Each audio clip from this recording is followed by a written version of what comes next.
Assalamualaikum warahmatullahi wabarakatuh. Perkenalkan, nama saya Asep Junaidi, mahasiswa dari Universitas Nusa Putra, Prodi Manajemen semester 4. Di sini saya akan sedikit menjelaskan mengenai materi balance score. Apa itu balance score? Balance score pertama kali diperkenalkan oleh Kaplan dan Norton tahun 1992, yaitu sebagai seperangkat pengukuran kinerja yang memberikan manajemen puncak pandangan yang cepat dan komprehensif tentang perusahaan. Definisi balance score yaitu sistem pengelolaan strategik yang mengkombinasi ukuran-ukuran keuangan dan non-keuangan, yaitu keuangan, pelanggan, proses internal, pertumbuhan, dan inovasi. Menurut Mulyadi 2021, balance score adalah kartu yang digunakan untuk mencatat skor hasil kinerja seseorang.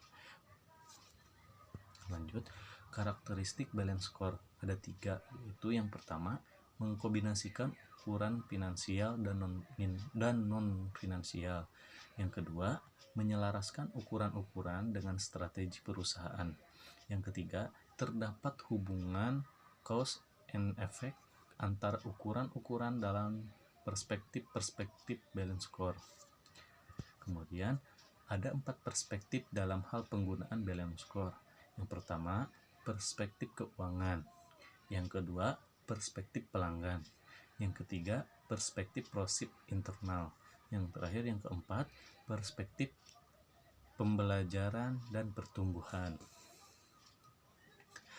Berikut beberapa faktor yang digunakan dalam balance score. Yang pertama, balance score adalah alat komprehensif, yaitu untuk memahami pelanggan dan kebutuhannya dan kesenjangan kinerja. Yang kedua, balance score menyiapkan logika, yaitu untuk menciptakan modal intangible dan intelektual. Yang ketiga, balance score sebagai strategi pertumbuhan, yaitu menjadi keandalan bisnis yang fokus kepada upaya-upaya non-finansial. Yang keempat, BSC memberikan pemahaman bagi karyawan, yaitu membuat karyawan memahami strategi dan kaitan sasaran ke dalam operasi perusahaan hari ke hari. Yang kelima, BSC balance score memfasilitasi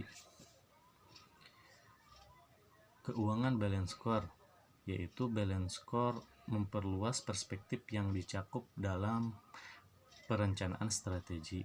Seimbang, balance score akan memberikan gambaran mengenai tujuan dan cara pencapaian tujuan tersebut secara seimbang. Yang terukur, balance score mengukur sasaran-sasaran strategi yang sulit untuk diukur. Kemudian, yang koheren, balance score akan membangun hubungan sebab akibat di antara berbagai sasaran strategi yang dihasilkan dalam perencanaan strategi. Ada 4 langkah penerapan balance score. Yang pertama, menentukan strategi, yaitu membuat suatu jaringan antara strategi dan operasional. Yang kedua, membuka ukuran strategi, yaitu mengembangkan ukuran-ukuran dalam mendukung strategi yang telah diharapkan. Yang ketiga, menyatukan sistem-sistem dalam ukuran manajemen, yaitu balance score harus diadakan dengan struktur formal dan informal organisasi. Yang keempat, menelaah ukuran dan hasil, yaitu balance score berjalan maka secara konvensional harus ditelaah dan manajemen puncak. Penyusunan balance score, yaitu ada visi. Visi di dalamnya terdapat langkah-langkah penyusun balance score. Kemudian misi.